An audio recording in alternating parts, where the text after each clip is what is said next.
Hey, it's Doug Gillespie from Hydropool Hot Tubs and Swim Spas. I am with Vanessa and Carmen, and we are talking about the move from a hot tub to a swim spa. Now, I am looking at the backyard. There is a lot of concrete. There is a lot of flagstone in the backyard, which looks fantastic. But I gotta ask you, do you miss the grass? No. Absolutely not. No, why? Especially not Carm, Yeah. but Was he not that good at taking care of it? you know what?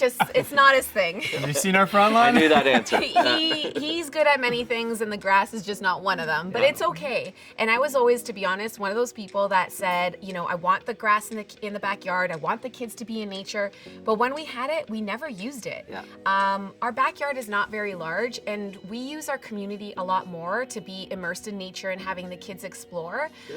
So this makes more sense for us. We're always hiking. We're always at the park. Yeah. We didn't use our backyard. This is more of an entertaining space the way you set it up. 100%. This is the perfect space to have family, friends over, Yeah. host parties, be together, and really have fun. I imagine it is probably a question you get a lot I do. in your business and friends and family that come over. Yes, and it is a major question that I get from a lot of people. And as an educator, you know, nature and nature play is huge. But I've incorporated play in other ways within the backyard. The kids have a little clubhouse. They have a chalkboard. They have a mud kitchen.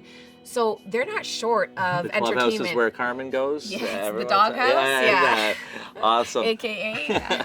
Hydropool Hot Tubs and Swim Spas. The water is calling.